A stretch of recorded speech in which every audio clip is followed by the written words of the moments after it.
evening, ladies and gentlemen, boys and girls, and welcome to another edition of the Grand Boulevard Coalition. The Grand Boulevard Coalition is a drug-free communities program located in the Grand Boulevard community. The boundaries of Grand Boulevard is 51st Street on the south, north to 35th Street east, to the lakefront, west to Dan Ryan.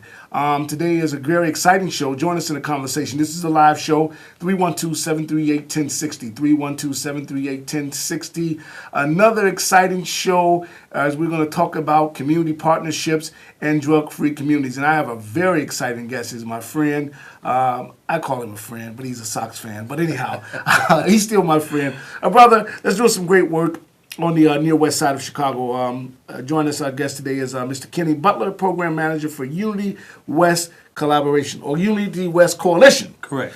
Thank you for joining us on the show today, Kenny. Well, thanks for having me. Well, again, for the second time. Exactly. Yeah, right. Sorry we were a little late here getting on air, but again, this is another great show. We're going to be talking about drug-free communities and community partnerships. So let me start off by mentioning a few of our coalition partners in the Grand Boulevard Coalition. We have a partner, our drug-free partners are as follows: the Institute for Positive Living, Reverend Maurice Coversing. We have Recovery 2000, Ms. Izetta Walton, who's the Executive Director, Greater Harvest Missionary Baptist Church, Mr. John Cook, it was our business sector partner of the Bronzeville Community Clubhouse. Our educational partner or liaison from the Chicago Board of Education is Mr. Kareem Pender. We also have Centers for New Horizon, Ms. Krista Hamilton. We also have our CPD, Chicago Police Department, partnership with the 2nd District and Commander Crystal King Smith. And we also have the entrepreneur, still community partner, if you will, in our community, I should say. It is the Bronzeville Community Clubhouse. I think I already mentioned that already. So, and then the Green Light Movement, Ms. Roxanne Burnett, I'm sorry. And our parent advisory council is led up by Mr. William Penn. All right, so, Mr. Kenny Butler, explain to us a little bit about the Unity West Coalition. Well, as Mr. Bamani explained to you, we're located on near west side. Our boundaries are bounded on the south by the Eisenhower Expressway, on the north by Lake Street, on the east by Ashland, and on the west by Western Avenue, what they call the Mile Square area. Just like the Grand Boulevard Coalition, we have several partners in the business sector. We have McDonald's. Unfortunately, I don't know everybody's name. Yeah. Okay, there's quite a few new sector partners. Okay. Sector partners. All right. But we're co-chaired by Kenya Sattler. She's a principal of Brown School, as well as by Doretha Connors, who works for Near West Side CDC. I think one of the greatest parts about our coalition, no different than any other though, but is that we have a lot of homegrown interaction. Meaning that a lot of individuals that are involved in our coalition grew up in the community. They head up organizations that are in the community now, so they have a unique perspective about the issues, and we can go back 30 to 40 years to track the issues that have taken place that's gotten us to where we're at now with the issue of youth getting involved, underage youth getting involved in marijuana and alcohol usage. Okay. And only thing outside of your group, I knew there was a group that I was familiar with. It was the Mile Square Community UIC? Health. Yes. Community Health Coalition or Collaboration or something along those Correct. lines. Correct? Am I correct about that? That's correct. Okay, because I know I've attended a couple of meetings over there. Right, and that's headed by Angela Ware. Okay. From UIC Mile Square, and we also just brought aboard Rush University. Through Miss Darlene White, not Darlene White, Darlene Rose, I believe is her name, which has joined our coalition as well. So we're excited. We have That's Rush Presbyterian. That's correct. Okay. We call it Rush University now. Oh, it's Rush University. Rush University. Oh, right. Okay. And the Alderman has been very pivotal. 27th Ward Alderman Walter Burnett in getting a lot of the local businesses involved in the coalition and supporting our work. And he's a staunch supporter of the coalition because he understands the issues that we dealt with in the past. We started in 2010. He helped us to limit the amount of liquor stores that are in our service boundaries down. It went from 7 in 2010 down to 1. So Wow. through zoning and legislation and working with the different business owners, and of course with the area changing quite a bit, we must say that he has led the charge. Has been one of our champions. Yeah, and I will say this, even in our Grand Boulevard Coalition, we have a great, our alderman as well, Third Ward Alderman Pat Dow, who is our Yes. public sector partner, has Exactly. done a yeoman's job, man, of being supportive for the same thing, with the helping of cleaning up certain corridors and strips to limit the amount of the bad actors who are selling liquor establishments. Let me say that. But some have closed, actually. Correct. Because of they've been bad actors, and she has worked with the community to do that. And so, anytime you have an elected official in your ward who will work with the community organizations to affect change, is always a good thing. And it's better when you don't have to pull teeth to get it done. Now, if I can add one thing about Alderman Sure. Pat Dow, she actually used to work with us in Unity West back in 2008, 2009. Wow. Before we actually started Unity West, in terms of looking at the issues and helping us form the coalition. So she's a great friend of ours as well. Oh, that's wonderful. Exactly. Well, I listen. I'm going to have her on the show soon. But I go back with her from Mid South Planning and Development. So her community organizing days is from which we go back. And so I know she's had roots on the West Side, just Correct. like the South Side as well. So yeah. And so how important can and it's good. Rush University. That's now. Let me ask a question about Rush. Does Rush Hospital, are they a part of the trauma sector? They don't have a trauma center. No, they do do they? not. Okay. I was just wondering. But it is good to know that they are, being, because Rush is a private hospital institution, right? Yes, it is. And so it's good to know that really certain that you have private partners who are willing to get involved with community-based organizations Correct. and to affect change in their core values when really they don't have to. Correct. Yeah, Correct. so that's a great thing. Well, the great thing with Rush is that we've got a relationship that goes back to the mid to late 60s. We're with Rush Presbyterian, now Rush University. Yeah. So this was a natural, I would say, probably slide in for them to move into this role, because it offers us an opportunity to expand what we're doing with Rush, but also it gives them another arm into the community to see what can they do to assist with resolving issues, not just in their West Side, but the North Lawndale area as well. Okay, that's great. So how important are community collaboratives in the work that you do? I mean, how effective and how important, tell our listeners how important it is to have good, strong, solid community collaborations. One thing that I learned early on in doing my community organizing is that one organization never has the answer to all the problems. It does take, and I hate to recoin this phrase, a village to raise a child. By having various organizations that have specialties in terms of delivering products, delivering services to join a coalition, it strengthens the coalition, and it helps drive the answers and solutions much faster than it would than if we were trying to do it on our own. Okay. So having a Rush, having a UIC, having a St. Leonard's House, having a McDonald's, having the Alderman, the 12th District Police Department, each of them bring a certain aspect to the table that allows us to be able to solve the problem. We're also assisting them as well.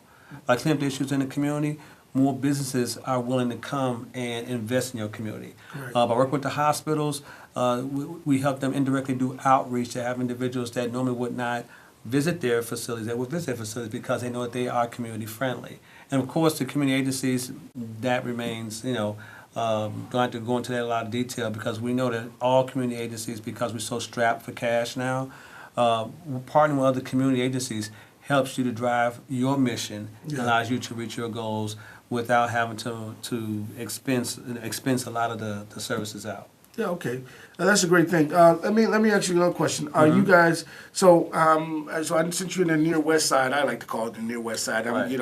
Are you governed by both Chicago Police and the UIC Police, or you No. just CPD? Just CPD. Okay, and so you have a great working relationship with the 12th district. Yes, there. we do. Okay, well that's a wonderful thing as well. And so let's talk a little bit about youth and parenting, right? So how's your youth and parent relationship type of initiatives going? The community is changing, so Okay. those relationships are getting better. Unfortunately, there was a period in time, we call it the lost generation, where there were kids having kids, so they lacked a lot of parenting skills, as we see nationwide, not just in our community or in the Grand Boulevard area.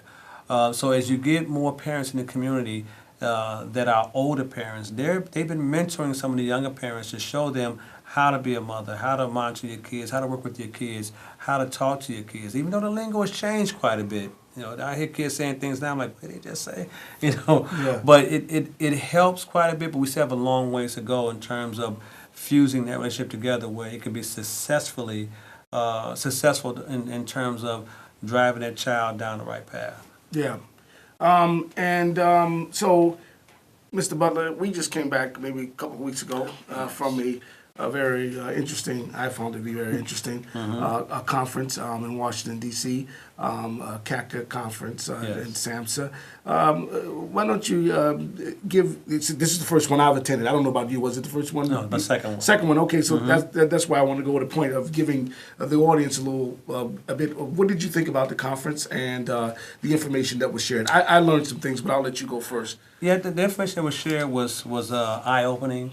I think and there were representatives from every state in the U.S., with the exception of Hawaii and Alaska, that was there in attendance.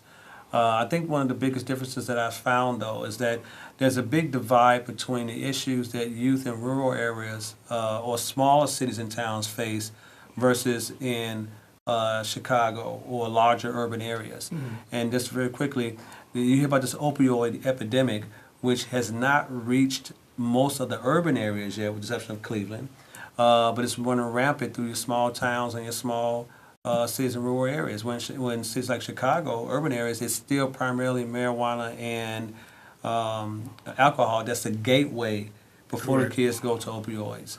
Correct. But that's pretty much what I gained from it. What about yourself? Yeah. Now, so to that point, number one, I didn't know that we had like some 20 DFCs right in Illinois. Exactly. That I did not know. That's correct. Out of 20, there's like 4 in the African American, or we like to say urban Correct. settings, right? Mm-hmm. And they happen to all be here in Chicago. Which not a bad thing. Certainly not a bad thing. We could certainly use more based upon the issues that we're dealing with. But like you, I come on this show often, and I kind of use a little levity that we don't have a heroin using problem among our youth. We have a heroin selling problem among our youth. That's our effect, right? But that's correct. So to your point, I was amazed at the agenda was basically dealing with the opiates, right? Correct. And alcohol to an extent, because they have the crystal meth, the heroin usage, the alcohol combination. Not a lot was talked about marijuana, which certainly affects our community, and in this hydroponic marijuana. And but now our young people are getting into this pill. Yes. So the opiates to an extent. The mollies, the lean, exactly. and that seemed very foreign to some of them folks I was talking about. Pill popping wasn't, So I think a lot of work still needs to be done in that area, right? But I learned also a very unique thing, right? So as I was going through the seminars, they even have this campaign about prescription drug abuse. Correct. Not so much in the urban settings, but I was amazed when I started talking to some seniors. Their grandchildren have been curious, correct, messing around with the drugs. So one lady told me, I learned back home, which they were talking about it there, but it just didn't gel with me because I had never heard it before, that we have young people doing what they call pressing. Okay. Where they just get a bunch of pills, correct, put a spoon, crush them all up, correct, and pour it in some water and pop and they drink it. Correct. Don't care what it is. That's correct. To see the high effect. So they're having it, and then I learned. So that is an issue. Certainly so.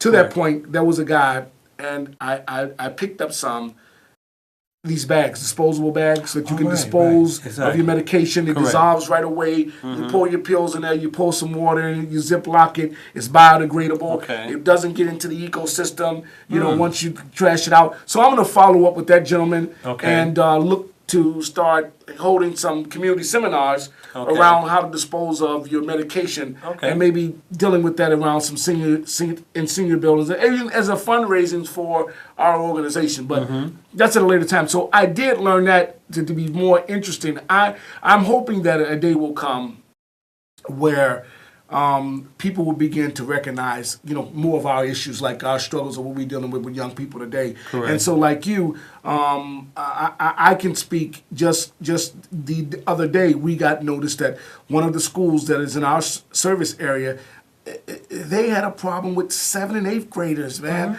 smoking marijuana. Yes, sir. And guess what else? Selling it. Yes, sir. At the school. Yes, sir. It just blew me away. 7th and 8th graders. Yes, sir. Right? And so next week we'll be doing a youth talk at one of the local schools, right, in our community, and trying to address this issue as a part of the coalition. But I was blown away. I mean, when I got the phone calls on 7th and 8th graders, I mean, I just find that to be, I'm astounded by it, to be just frank with you, Ken. Well, they've gone from being carriers and lookouts to now they are sellers. Because they're young, the prosecution rate is not as high for young people, and they can go away to juvie and come back and don't have a record. Yeah. So it's natural, unfortunately, it's a natural transition for them to start selling as opposed to just being users or just lookouts. Right.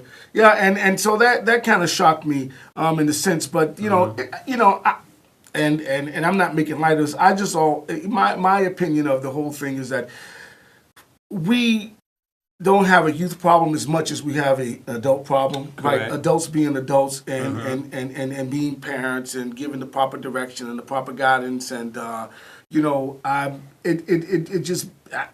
can't explain why we would allow a whole generation to get caught up in this level of illicit, illegal activity, and not, even though I do not believe it is a majority, but the effect that it has on the community is just so overwhelming and staggering. So, are you guys dealing with those type of issues in any of the schools that you're working with in your service area? Yeah, actually, we're looking to do provide a placebo type program in one of the local grammar schools in our area, because we realized that the issue actually starts with 5th and 6th graders, not just 7th and 8th graders.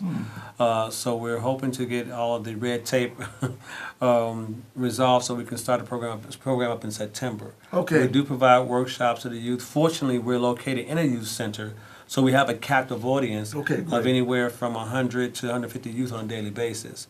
But they attend various grammar schools. All right. But we are going to do the same approach. I'd like to probably get with you guys to see how you deliver your message so we can deliver the same message. Right. So it has continuity with the south side or west side or whatever. All right. And let me ask a question. Do you have your young people, are they taking a youth survey in your community as well? Yes. Well, the school's supposed to drive it. It was down last year. Okay. We're pushing for them to get more involved this year. Okay. So how, off the top of your head, do you know how many schools you actually service in your... There are 3 grammar schools, 1 Catholic school, well, 4 grammar schools including Catholic school, and 2 high schools. Okay, and you guys have a great working relationship with them, I take it? Most of them. Okay, well, hey, I get it. It's the same here. Right. All right, well, we're getting ready to come to a close. Hey, Kenny, why don't you give us some closing statements and tell people how they can reach you?